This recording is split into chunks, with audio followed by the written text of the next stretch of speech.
오늘 말씀을 시작하기 전에 먼저 질문을 좀 하나 드리겠습니다. 그 질문은 이것인데 잘 생각하시고 대답해 보시기 바랍니다. 아주 간단한 질문입니다. 사울 왕은 구원받았습니까? 멸망받았습니까? 금방 대답하시네요. 네, 분명합니다. 멸망받았습니다. 그는 두려움 속에서 스스로 목숨을 끊었고 멸망당했습니다. 교회 다니라는 사람이라면 누구나 이 사실에 동의하는 것이죠. 자, 그럼 제가 두 번째 질문을 드리겠습니다. 사울은 거듭난 사람입니까? 아닙니까? 거듭나지 않았다 하는 대답이 나왔습니다. 바로 이 문제를 좀 살펴보려고 하는 것입니다. 다시 이 질문을 설명하면은 사울 왕은 그의 인생에서 거듭나는 경험을 한 적이 있습니까? 아니면 한 번도 거듭난 적이 없습니까? 하는 질문입니다.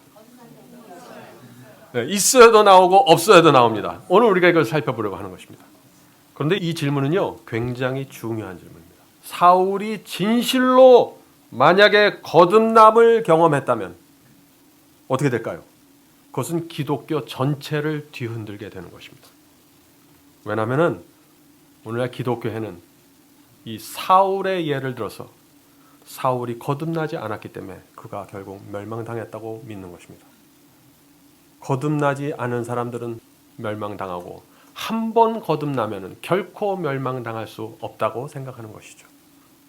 사울왕의 영적 상태를 어떻게 보느냐에 따라서 수많은 교파들과 교단들이 아주 위기에 몰려질 수 있는 것입니다. 만일 사울왕이 하나님께 거듭난 마음을 받고 구원을 경험했는데 멸망당했다면 어떤 일이 생길까요? 오늘 한국 기독교의 90% 이상이 결코 흔들릴 수 없는 진리로 믿는 가르침이 있습니다. 한 번 거듭나고 구원받으면 결코 구원을 잃어버릴 수 없다라고 믿는 것이죠. 그래서 오늘날 수많은 교회들이 필사적으로 어떤 주장을 합니까? 이런 주장을 합니다. 사울 왕이 멸망당했다는 사실은 그가 단 한 번도 거듭나지 않았다는 사실을 입증합니다.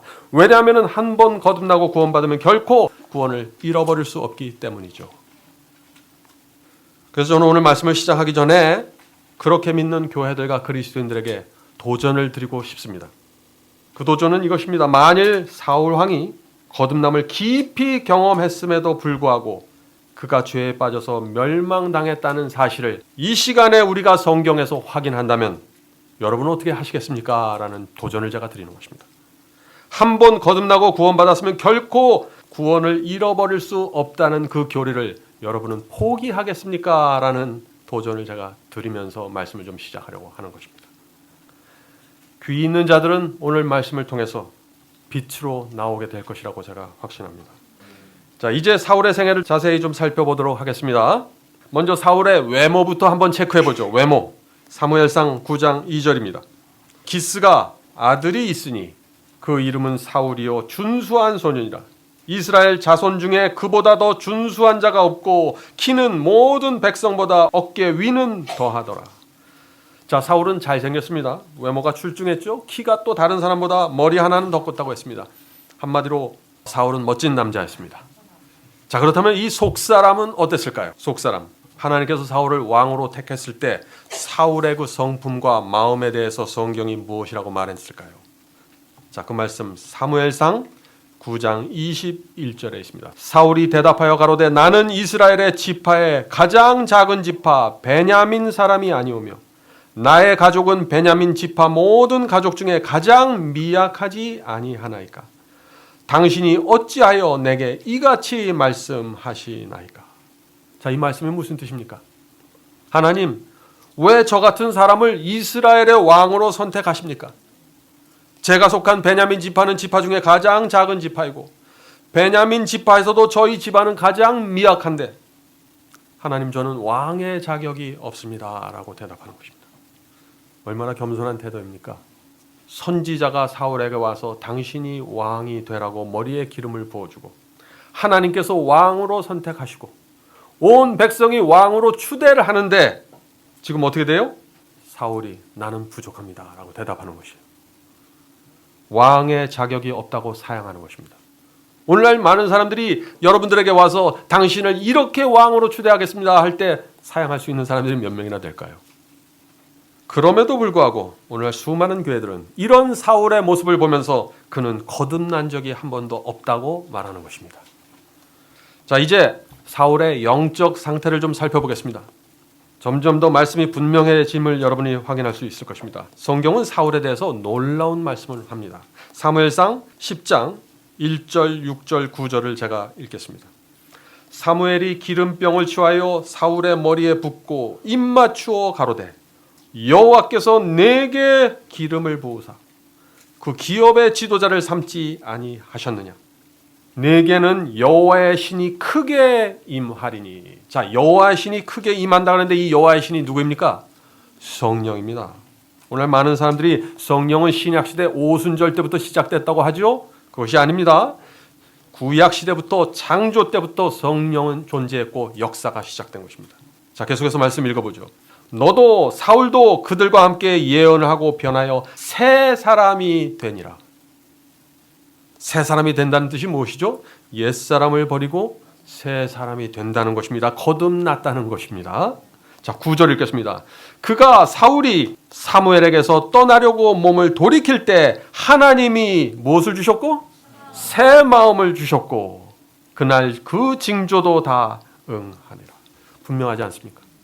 성경은 하나님께서 사울에게 새 마음, new heart를 주었다고 말하고 있는 것입니다. 중생의 경험을 했다는 것이죠. 사울은 하나님의 능력으로 무엇이 됐어요? 새로운 피조물이 된 것입니다. 자, 그런데 누가 이 말씀을 부인할 수 있을까요?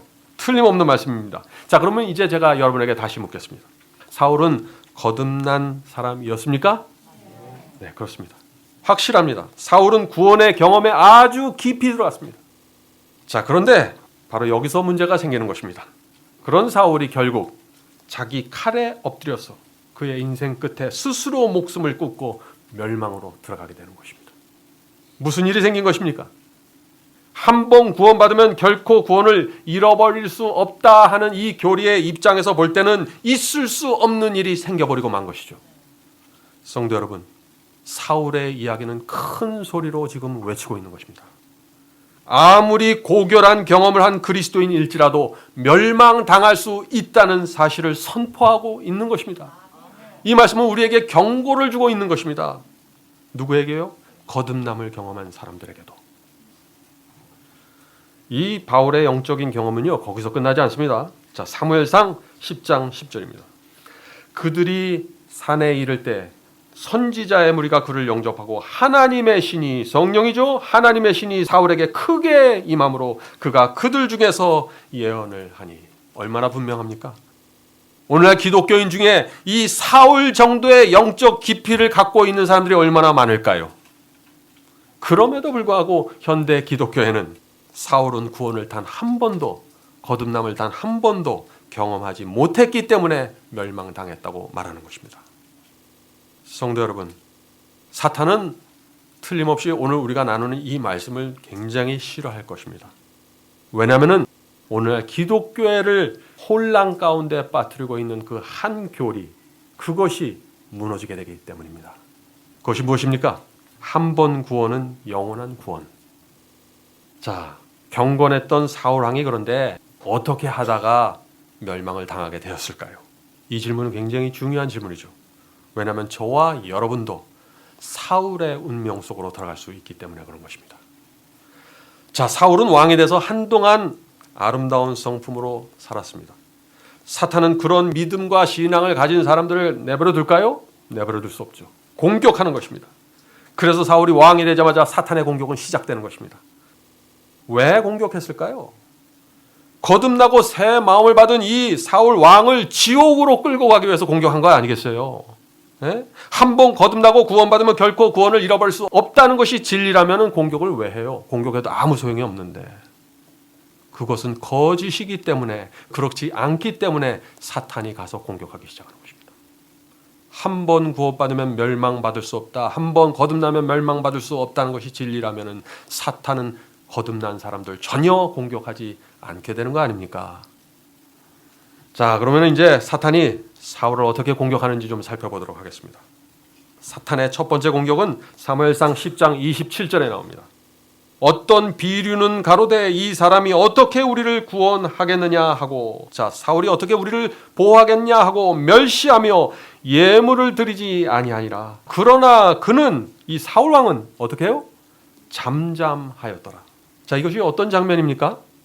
사울이 아주 작은 베냐민 지파라고 그랬죠? 그 작은 지파에서 왕이 나오자 어떤 사람들은 이 사울을 왕으로 인정하지 않는 것입니다. 그래서 어떻게 했다고 했어요? 사람들이 사울을 멸시했다고 했습니다. 사울을 왕으로 인정하고 싶지 않은 것이죠. 자, 그럴 때 이 사울 왕이 어떻게 반응했습니까? 잠잠했다고 했습니다. 왕이기 때문에 그런 사람들을 불러다가 본때를 보여줄 수도 있죠. 그런데 그렇지 않고 그 말을 듣고서 멸시를 당하면서 고개를 숙이고 잠잠한 그 사울의 모습을 여러분 상상해 보시기 바랍니다. 사울이 새 마음을 받았던 것입니다. 거듭났던 것입니다. 성령을 받았던 것입니다. 그래서 이런 모습으로 지금 사탄의 공격을 막아내는 것입니다. 그런데 그런 경험을 했던 사울도 멸망당했다는 것입니다. 자, 혹시 여러분들 지난주에 다른 사람들에게, 특별히 여러분보다 못해 보이는 사람에게 멸시받고 무시당한 적 있습니까? 그때 어떻게 했습니까? 침묵으로 승리하셔야 되는 것입니다. 자, 사울이 왕이 돼서 첫 번째 전쟁이 일어났는데 그 전쟁은 암몬과의 전쟁이었습니다. 자, 이 전쟁이 일어났을 때 하나님께서 사울과 함께 하셨을까요? 함께 하셨습니다. 그 멸시당하는 그 시험에서 침묵으로 승리한 그 사울 왕 옆에 하나님께서 계셨습니다. 그래서 그 첫 번째 승리가 완벽한 승리로 끝나게 되는 것입니다. 자, 이 사울 왕이 승리하자 백성들이 또 몰려왔습니다. 뭐라 그랬을까요? 사울 왕이여, 당신을 멸시하고 당신께 예물을 바치지 않는 그 자들을 불러다가 어떻게 해요? 죽여야 합니다 라고 말했습니다. 이것이 사탄의 두 번째 공격이었습니다. 성도 여러분, 나를 칭찬하고 높여줄 때 그것은 사탄의 공격이 될 수 있는 것입니다. 쉬운 시험이 아닙니다. 이것도 오늘 많은 목회자들과 부자들과 지도자들이 이런 시험 앞에서 쉽게 무너지는 것입니다. 자, 사울 왕은 그런데 백성들이 몰려와서 이렇게 높여주고 칭찬을 했을 때 어떻게 반응했을까요?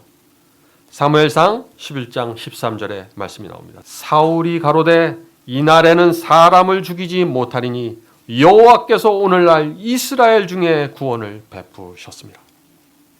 사울은 오히려 하나님께 영광을 돌렸습니다. 자기를 멸시한 사람들에게 용서와 자비를 베풀었습니다. 죽이지 않겠다고 선언했어요. 성도 여러분, 이것이 사울왕의 성품이었고 신앙이었습니다. 네? 그런데 이런 사울에게도 약점이 있었습니다. 이 사탄은 그 약점을 집요하게 파고드는 것입니다. 어떤 문제였을까요? 이 사울이 갖고 있던 이 문제가 오늘날 수많은 사람들을 멸망으로 집어넣고 있는 것입니다. 굉장히 중요하죠. 그러니까 오늘 이 시간의 핵심 이슈는 바로 여기에 있는 것입니다. 자, 사무엘상 10장에는 사울왕이 사탄의 공격을 받고서 크게 흔들리는 모습이 나옵니다. 사무엘이 사울왕에게 이렇게 말합니다. 내가 길갈에서 왕을 만날 것입니다. 그러므로 사울 왕이시여, 내가 길갈에 가서 번제를 드릴 때까지 7일 동안 당신은 기다려야 합니다. 자, 이 말을 하는데 사탄이 옆에서 이 말을 들었습니다. 사탄이 또 작전을 펴야겠죠? 사울 왕을 무너뜨릴 또 하나의 작전을 이제부터 또 시작하는 것입니다. 그래서 즉시 사탄은 블레셋의 병거 3만을 모으고 마병 6천을 모으고 수많은 병력들을 모아서 이스라엘을 침공하게 되는 것입니다. 자, 왜 공격했을까요? 왜 사탄이 블레셋 군사를 이용해서 이스라엘을 공격했을까요? 사울 왕을 불안하게 만들어서 하나님께서 명하신 그 7일을 기다리지 못하게 불순종하게 만든 것입니다. 하나님의 말씀을 버리고 자기의 느낌과 생각을 따라가도록 만들었던 것이죠. 자, 그래서 사탄의 작전대로 이스라엘은 어떻게 됐습니까? 공포에 휩싸였습니다. 원래 이스라엘의 군사가 6천 명이었는데 600명만 남았습니다. 다 도망쳤습니다. 자, 이런 상황에서 사울 왕이 과연 믿음을 지킬 수 있을까요? 선지자가 기다리려고 하신 그 날까지 정확하게 기다릴 수 있을까요? 이것이 시험이었습니다. 기다리지 못했습니다. 사울은 왜 기다리지 못했을까요? 이렇게 생각한 것입니다. 사울은 블레셋은 강하고 우리 병사들은 대다수가 도망쳤다. 이 상태로 전쟁을 하면 패배할 것이 분명하다. 사무엘 선지자가 올 때까지 기다리면 그때는 너무 늦을 것이다. 그러므로 내가 먼저 하나님께 제사를 드리고 축복의 증거를 받아내야 한다. 지금은 어쩔 수 없는 상황이므로 지금은 불순종을 해도 어쩔 수 없는 것이다. 이것이 사울의 생각이었습니다. 다시 말해서 하나님께서는 7일 후에 내가 너와 함께 하겠다고 말씀하시고 약속하셨는데 사울 왕은 그 분명한 하나님의 뜻을 어떻게 해요? 순종하지 않기로 결정한 것이죠. 그래서 자기가 직접 희생 제물을 단위에 바치고 태워버린 것입니다. 자, 그런데 제사가 끝나자마자 어떻게 됐어요? 사무엘 선지자가 도착했습니다. 그 사울이 좀 당황했겠죠? 그러니까 이제 자기의 입장을 사무엘에게 이렇게 말합니다. 사무엘상 13장 11절과 12절입니다. 사울이 가로되 백성은 나에게 흩어지고 당신은 정한 날 안에 오지 아니하고 블레셋 사람은 막마스에 모였음을 내가 보았으므로 이에 내가 이르기를 블레셋 사람은 나를 치러 길갈로 내려오겠거늘 내가 여호와의 은혜를 간구하게 하여 부득이하여 번제를 드렸나이다. 어쩔 수 없이 번제를 드렸다는 것이에요. 긴급한 상황 때문에 어쩔 수 없이 하나님의 말씀에 불순종했다는 것입니다. 자, 여러분은 이 사울 왕의 설명에 대해서 어떻게 생각하십니까? 사울 왕이 올바른 조치를 했다고 생각하십니까? 아니면은 사울 왕은 불순종한 것이라고 생각하십니까? 사울 왕은 불순종한 것입니다. 왜 이것이 불순종일까요? 왜냐하면요, 이것이 사람의 말이라면은 상황에 따라 이렇게도 하고 저렇게도 할 수 있습니다. 긴급한 상황에 올바른 선택을 할 수 있는 것이에요. 그것은 지혜입니다. 그런데 이것은 사람의 말이 아니었습니다. 우주의 왕, 창조주 하나님께서 말씀하신 것입니다. 거기에 인간이 토를 달고 변경하고 바꾸면 문제가 되는 것입니다. 네? 성도 여러분, 중세기에 사울 왕과 같은 생각을 하는 교회가 있었습니다. 그 교회가 어떤 교회일까요? 천주교회입니다. 천주교회는 중세기에 자신의 판단에 의해서 하나님의 계명을 바꿨습니다. 하나님의 말씀과 진리를 수없이 바꿨습니다. 왜냐하면 상황에 따라서, 경우에 따라서는 내가 하나님의 말씀도 바꿀 수 있다고 믿고 있었기 때문이죠. 그렇게 높은 경험을 했던 사울이 왜 멸망당했는가? 성도 여러분, 우리는 이번 시간에 사울이 멸망당한 이유를 지금 살펴보는 것입니다. 왜냐하면 오늘날도 사울이 갖고 있었던 이 문제가 수많은 사람들에게 나타나고 있기 때문입니다. 자, 많은 사람들이 이런 얘기를 합니다. 사울 왕이 뭘 그렇게 잘못했습니까? 상황이 급해서 조금 먼저 제사 드린 것뿐인데 문제될 것이 무엇입니까? 사울이 우상에게 제사 드린 것도 아니고 하나님께 제사 드린 것인데 말이죠. 여러분도 어떻게 생각하세요? 자, 우리 사무엘 선지자가 어떻게 생각하는지 좀 들어봐야 됩니다. 사무엘 선지자의 생각을. 사무엘상 13장 13절부터 15절입니다. 사무엘이 사울에게 이르되 왕이 망령되이 행하였도다. 사무엘의 생각은 분명합니다. 망령되다고 책망하는 것이죠. 계속 읽어보죠. 왕의 하나님 여호와께서 왕에게 명하신 명령을 지키지 아니하였도다. 분명하지 않습니까? 그리하였더라면, 순종하였더라면 하는 말이죠. 순종하였더라면 여호와께서 이스라엘 위에 왕의 나라를 영영히 세우셨거늘 지금은 왕의 나라가 길지 못할 것이라. 여호와께서 왕에게 명하신 바를 왕이 지키지 아니하였으므로 여호와께서 그 마음에 맞는 사람을 구하여 그 백성의 지도자를 삼으셨느니라 하고, 우리가 보기에는 아무것도 아닌 실수 같지만 굉장히 중요하다는 얘기죠. 하나님께서 이스라엘의 왕을 바꾸겠다는 선언이에요. 자, 바꾸는 이유가 뭐라고 그랬어요? 순종하지 않는 자는 하나님의 마음과 맞지 않다는 것입니다. 자, 성경에 나오는 이런 말씀들을 많은 사람들이 당황스럽게 여깁니다. 많은 사람들이 하나님께서 이 사울 왕에게 너무 하신 것이 아닙니까? 지나친 것이 아닙니까? 라고 생각하는 것이죠. 왜 하나님께서는 사울을 이스라엘의 왕에서 끌어내리겠다고, 바꾸겠다고 하셨을까요? 왜냐하면요, 사울은 사무엘이 올 때까지 기다리라 하는 그 하나님의 말씀보다 자신이 이 상황에서 판단하는 것이 옳다고 생각했기 때문이죠. 사울은 말이에요, 이 상황에서는 내가 하나님보다 지혜롭다고 생각하는 것이에요. 하나님은 이 상황을 정확하게 판단하지 못했다고 생각하는 것이에요. 예? 오늘 이런 생각을 가진 그리스도인들이 얼마나 많은지 모릅니다. 그런 사람들은 사울의 뒤를 지금 따라가고 있는 것이에요. 조심해야 됩니다. 성도 여러분, 하나님의 입장에서 한번 생각해 보세요. 하나님의 생각보다 자기 생각을 신뢰하는 이 사울에게 이스라엘 백성 전체를 맡겨주실 수 있을까요? 하나님은 처음부터 끝까지 다 아는 분이신데, 하나님은 말씀 한마디로 모든 것을 만드시고 시종을 아시는 분인데, 저 지구에 있는 민물 한 사람이 내 생각이 하나님 생각보다 옳습니다, 내 판단이 하나님의 지혜보다 높습니다라고 생각하는 그 사람을 어떻게 당신의 백성의 지도자로 세울 수 있어요? 안 되는 것 아니에요. 예? 사탄은 블레셋을 통해서 계속해서 이스라엘을 공격할 텐데, 하나님께서 그런 사람을 어떻게 이스라엘 왕으로 세우세요? 그런 사람을 이스라엘 왕으로 세우면 이스라엘이 살아남을 수가 없는 것입니다. 이스라엘이 살아남을 수 있는 유일한 길은 하나님께서 주신 말씀 그대로 믿고 순종하며 따라가는 것 외엔 길이 없는 것입니다. 왜냐하면 이스라엘은 주변의 강대국들로 둘러싸인 나라예요. 힘이 없는 나라입니다. 하나님의 계획과 지혜와 판단, 그거 그대로 믿고 따라가는 그것 외에는 길이 없는 것입니다. 이 시대도 마찬가지입니다. 이 세상은 사탄의 미혹과 공격과 유혹으로 가득 차 있습니다. 우리가 우리 힘으로 이 세상을 뚫고 하늘 본향으로 갈 수 있을까요? 안 되는 것입니다. 하나님의 말씀 그대로 믿고 한 발짝 한 발짝 나아가는 사람들이 하늘에 도착하게 될 것입니다. 자, 우리가 이 문제를 좀 다른 각도에서 생각해 볼까요?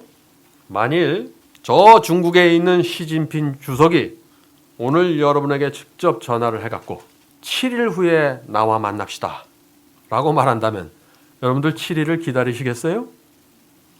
7일 안 기다릴 사람이 어디 있겠어요? 무슨 일이 있어도, 아무리 급한 일이 있어도 무조건 기다려야지. 시진핑이 나를 만나서 점심 먹자고 하는데, 예? 사람의 말에는 우리가 이렇게 잘 따르죠. 그런데 왜 하늘의 하나님의 말씀, 모든 것을 꿰뚫어 보시는 하나님의 말씀 한마디로 고래를 만들고 하늘의 해와 달과 별을 만드는 그 하나님의 말씀에는 왜 우리가 그렇게 이유가 많고 토를 달게 될까요? 성도 여러분, 왜 우리가 하나님의 말씀을 있는 그대로 따라가는 것을 그렇게 어렵게 느낄까요? 왜냐면은요, 하나님의 말씀을 의지해서 따라가는 신앙이 얼마나 중요하고 우리에게 필요한지 모르기 때문에요. 이 세상의 암흑의 세계가 얼마나 크고 두려운 세력인지 모르는 것이에요. 어떤 때는 우리가 그래요. 나는 하나님보다 지혜롭고 사탄보다 지혜롭다고 생각해요. 그래서 내 뜻과 내 느낌과 감정을 가지고 살아가는 것입니다.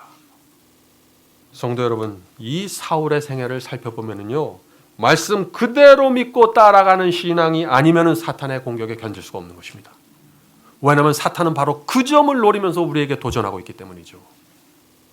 사울은 신앙이 좋은 사람이었습니다. 왕의 자리를 사양할 정도로 겸손했던 사람입니다.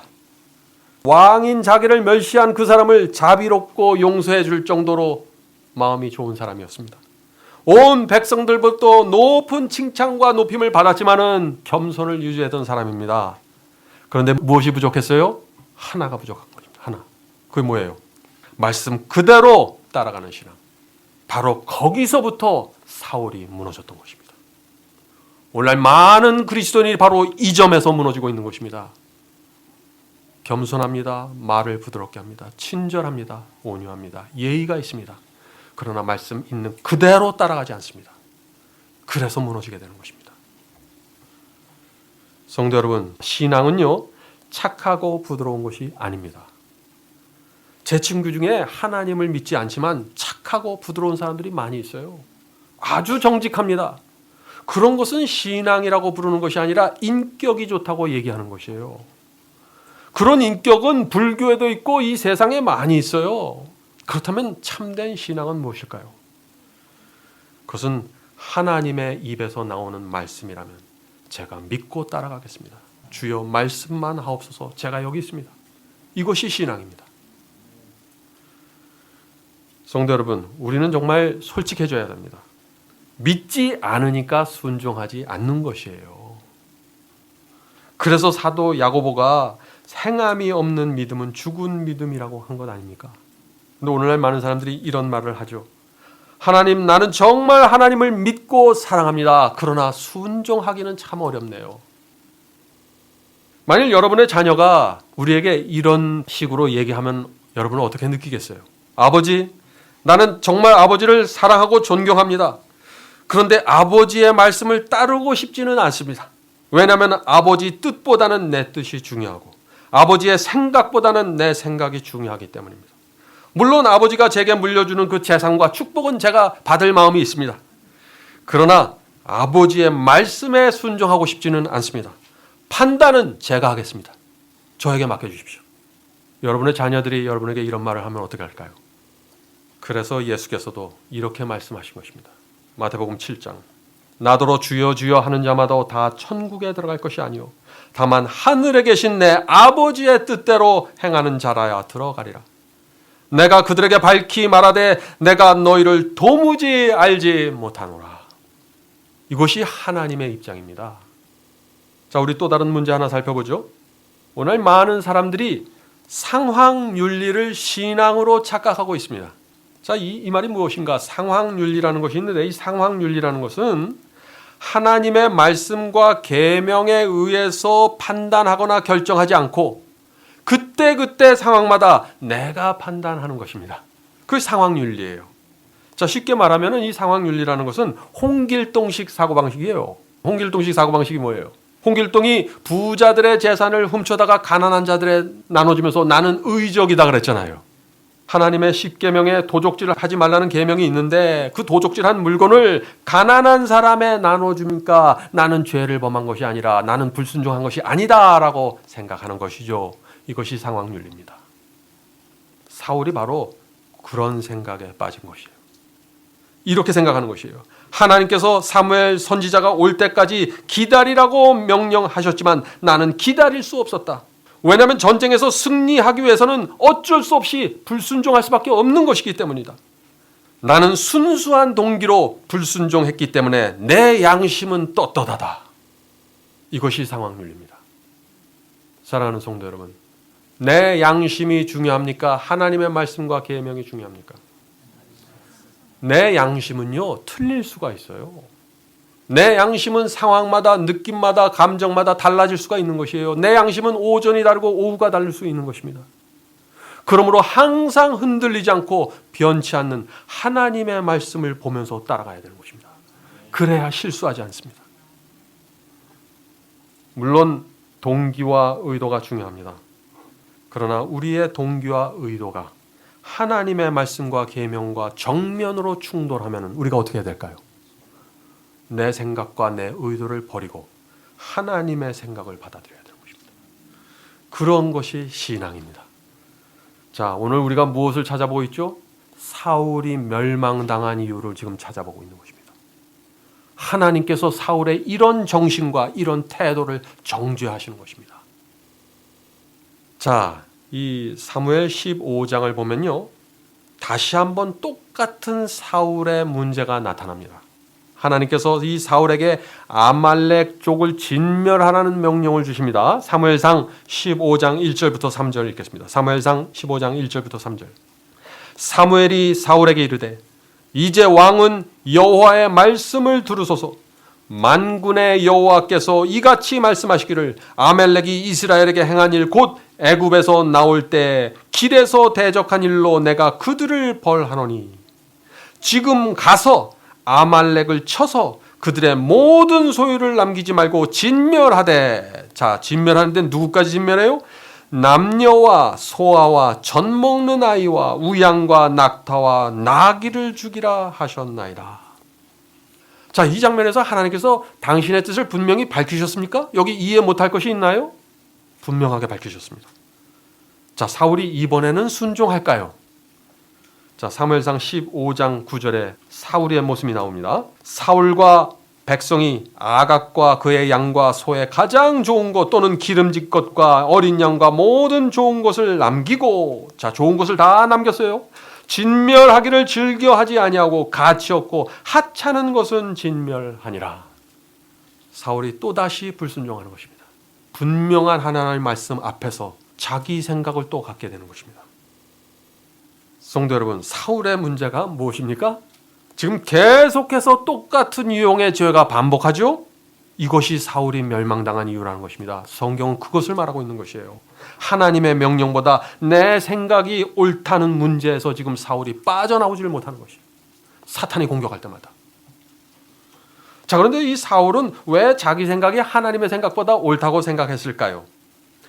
왜냐하면 하나님이 이해가 안 되는 거예요. 왜 그 비싸고 좋은 것까지 왜 다 버리냐 하는 말입니다.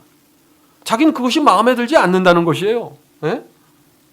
오늘날 교회 안에 사울과 같은 그리스도인이 정말 많이 있어요. 여러분들 가만히 생각해 보세요. 여러분들은 한번 자신의 모습을 한번 생각해 보세요. 하나님의 명령도 내 머리로 이해되지 않으면 순종하지 않는 것입니다. 창조주 하나님께서 말씀하셨는데, 말씀 한마디로 이 우주를 만드신 하나님, 그 하나님께서 말씀하셔도 내가 이해하지 않고 내가 동의하지 않으면 따라가지 않겠다는 것이에요. 이게 사울의 태도였어요. 성도 여러분, 이런 태도와 정신에서 빠져나오지 못하면 결국 사울의 뒤를 따라가게 되는 것입니다. 이건 굉장히 중요한 메시지입니다. 자, 13절부터 보죠. 이 13절부터는 사울이 자신의 이 죄를 계속해서 합리화하는 모습이 나옵니다. 사무엘상 15장 13절. 사무엘이 사울에게 이른즉 사울이 그에게 이르되 원하건대 당신은 여호와께 복을 받으소서. 내가 여호와의 명령을 행하였나이다 하니. 참, 자기는 여호와의 말씀을 순종했다 이거예요. 사울이 지금 어디까지 왔어요? 선지자에게 대놓고 지금 거짓말하는 것입니다. 이래서 이제 14절부터는 사무엘과 사울의 대화가 이어지게 됩니다. 14절입니다. 사무엘이 이르되 그러면 내 귀에 지금 들리는 이 양의 소리와 내게 들리는 이 소의 소리는 어찌 됨이나이까 하니 사울이 이르되 그것은 무리가 다른 사람들이 아말렉 사람들에게서 끌어온 것인데, 지금 자기가 해놓고 다른 사람들에게 핑계대죠. 백성이 당신의 하나님 여호와께 제사하려 하여 양들과 소들 중에서 가장 좋은 것을 남기며 그 위의 것은 우리가 진멸하였나이다 하는지라. 자, 왜 좋은 것을 남겼다고 하는 거예요 지금? 그거 나 때문에 남긴 것 아닙니다. 하나님께 드리려고 남긴 것이에요. 제 동기와 의도를 좀 이해하셔야 됩니다. 이 얘기하고 있는 거예요 지금. 다시 말해서 사울이 사무엘 선지자님, 저는 지금 하나님을 위해서 불순종하는 것입니다. 왜 그것을 이해 못하십니까? 하고 지금 토론하고 있는 거예요. 얼마나 기가 막힌 모습입니까? 이것이 성령의 음성을 거절하는 인간의 불쌍한 모습이죠. 사울은 죄를 범했는데 고백하지 않고 숨기고 핑계하고 남에게 돌리는 것입니다. 많은 사람들이 이런 죄를 범합니다. 저 사람 때문에 내가 죄를 범했습니다. 이런 상황에서는요, 그렇게 할 수밖에 없는 것입니다. 하나님을 위해서 내가 그렇게 했습니다. 비록 내가 말씀과 계명을 지키지 않았지만 내 마음과 동기는 순수합니다. 나는 하나님을 정말 사랑하는 사람입니다. 이렇게 얘기하는 것이에요. 이렇게 얘기할 때마다 자기 자신을 합리화하게 되고 점점 더 깊은 자기 기만으로 빠져들어가게 되는 것이죠. 성도 여러분, 이제 어떤 문제가 사울을 멸망으로 이끌고 갔는지 이해하시겠습니까? 지금 이것을 사무엘 선지자의 이 기록을 통해서 우리가 받는 것입니다. 인간은 누구나 죄를 범합니다. 그러나 그것을 감추고 불순종의 이유를 자꾸 만들어내기 시작하면 어떻게 돼요? 죄를 합리화하게 되고 큰일 나는 것입니다. 자, 죄를 합리화하면 어떻게 돼요? 이것은 정말 계명을 범한 것인데 내가 이럴 수밖에 없다라고 하면 어떻게 됩니까? 자기에게 자기가 속게 되는 것입니다. 자기 기만에 빠지게 되는 것이죠. 기만에 빠지면 어떻게 돼요? 자기 기만에 빠지면 성령의 음성을 못 듣게 되는 것입니다. 어떻게 돼요? 그러면 회개할 수 없게 되고 죄를 범했지만 용서받을 수 없게 되는 것입니다. 바로 여기에서 사울의 멸망이 이루어지게 된 것입니다. 용서받지 못할 죄가 뭐예요? 불순종했는데 자기를 합리화하고 자기를 기만하고 스스로 속여서 회개하지 못하게 되는 그런 상황으로 들어가는 것입니다. 사울이 바로 그런 상황으로 들어간 것이에요. 성도 여러분, 하나님께서 이 사울 이야기를 성경에 기록해 놓으신 이유가 무엇일까요? 사울의 생애는 영적으로 높은 경험을 한 이후에도 멸망당할 수 있다는 사실을 우리에게 선포해주고 있는 것입니다. 그래서 성경은 끝까지 견디는 자들이 구원받는다고 말하는 것이에요. 자, 이제 마지막 말씀으로 들어가도록 하겠습니다. 미국의 존 F 케네디 대통령 아시죠? 그 대통령에게 한 아들이 있었는데 그 아들의 이름이 존 F 케네디 주니어입니다. 1999년 7월 이 존 F 케네디 주니어 부부는 급히 동생의 결혼식에 참석하기 위해서 경비행기를 몰아야만 했습니다. 그날 밤 그가 운행하던 비행기가 날아가다가 갑자기 곤두박질해서 산산조각이 나는 끔찍한 사고가 생겼습니다. 그래서 신문에서 그 사건을 크게 보도했죠. 결혼한 지 3년도 안 된 그 신혼 부부가 그날 밤 그 비행기 사고로 함께 죽었는데 그때 이 존 F 케네디 주니어의 나이가 38살이었다고 합니다. 자, 그런데 왜 그런 끔찍한 사고가 생겼을까 하고 신문 기자들이 파헤치기 시작했습니다. 낮에 비행할 때는요, 조종사 시야가 확보되기 때문에 계기판을 보지만은 절대적으로 그것만 의지할 필요는 없습니다. 그냥 눈에 보이니까요. 그런데 야간 비행은 다른 것입니다. 이들이 지금 야간에 비행을 했거든요. 밤에는 아무것도 보이지 않잖아요. 그래서 밤에는 내가 본 대로 따라가면 안 되는 것이에요. 네? 내 느낌과 내 감정과 내 생각을 따라가면 안 되는 것입니다. 무엇을 따라가야 돼요? 완전히 계기판 하나만 봐야 돼요. 눈에 보이는 대로 추측해서 비행하면 큰일 나는 것입니다. 왜냐하면 밤에는 하늘에 별이 많죠? 근데 땅에도 별 같은 게 많아요. 뭐예요? 그게 불빛이 많은 것이에요. 그래서 위에도 불빛이 있고 아래도 불빛이 있어서 어디가 위고 어디가 아래인지 헷갈린다는 것이에요. 비행기가 뒤집혀서 날아가는지 제대로 날아가는지 어떤 데는 알 수도 없다는 것입니다. 그래서 본인은 하늘을 향해서 날아간다고 생각하는데 땅에 곤두박질해서 죽게 되는 것이에요. 바로 이것이 존 F 케네디 주니어 부부에게 일어난 일입니다. 성도 여러분, 이 세상은 칠흑 같은 어둠 속에 있는 것입니다. 교회도 캄캄합니다. 이런 상황에서 그리스도인은 계기판을 의지해서 가야 되는 것입니다. 어떤 상황에서도 흔들리지 않는 계기판, 그것만을 의지하지 않으면 곤두박질 치는 것입니다. 우리가 의지해야 할 계기판이 무엇이에요? 그러면은 하나님의 말씀입니다. 단 한 번도 실수한 적이 없는 하나님의 말씀. 성도 여러분, 그 하나님의 말씀을 의지하지 않으면, 기준으로 삼지 않으면은 교회를 열심히 다니면서도 멸망당할 수 있는 것입니다. 한 번 거듭나고 성화됐어도 멸망당할 수 있는 것입니다. 나는 하늘을 향해 가고 있다고 확신하는데 지옥으로 들어갈 수 있는 것입니다. 얼마나 끔찍한 일입니까? 바로 그것이 사울의 문제였던 것입니다. 성품이 좋고 용서를 베풀 줄 알고 겸손했습니다. 그러나 하나님의 말씀을 기준으로 삼지 않았습니다. 상황에 따라서 늘 흔들렸고 그때마다 이유를 만들어냈고 합리화시켰습니다. 말씀에서 그래서 벗어나 버린 것입니다. 바로 그것이 사울의 운명을 처참하게 만든 이유였던 것입니다. 사랑하는 성도 여러분, 성령께서 우리 모두를 하늘로 인도해 주시기를 간절히 바라면서 제가 오늘 말씀 마치도록 하겠습니다.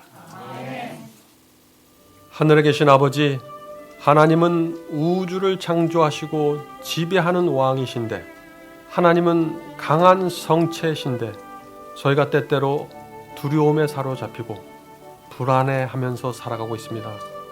주님, 저희를 도와주시옵소서. 사탄이 시시때때로 저희를 공격합니다. 저희가 그때 하나님 안에 숨을 수 있도록 도와주시옵소서.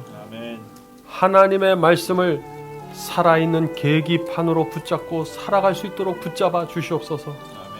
주여, 저희가 하나님을 믿는다고 하지만 너무나 연약합니다. 성령께서 저희의 마음을 채워주시옵소서. 저희의 의지를 붙잡아 주시고 하나님을 잡는 그 손을 간절하게 만들어 주시옵소서. 저희의 속에서부터 간절한 심령이 나와서 주님의 말씀을 붙잡고 이 세상을 그리스도의 군사로 살 수 있도록 도와주시옵소서.